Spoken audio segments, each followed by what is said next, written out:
Nakikipagtulungan po ang isang paaralan sa Iloilo sa kanilang mga international partners para po ito sa paglunsad ng mga programa sa mga estudyante, lalo na sa usapin ng lumalawak na cybersecurity. Ang buong detalye sa ulat ni Rena Manubag Dagoon.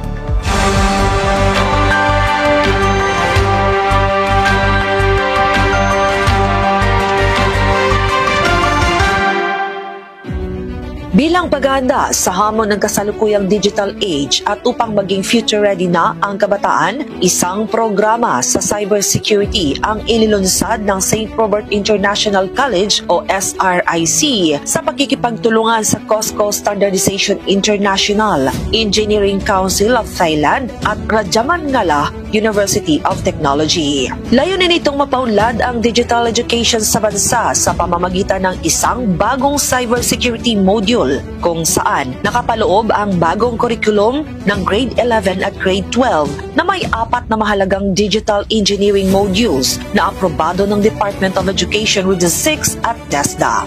Estudyante, mapadayon siya sang iyang strands nga gin-enrollan sa senior high school. Tapos madugang siya sang isa ka module.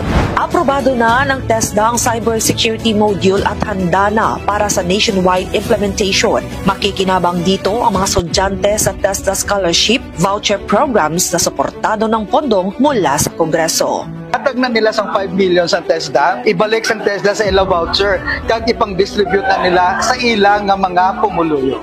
So, mabalik din na gapon dito kung diin siya nga congressional district, kag mangayo siya sang voucher sa congressman.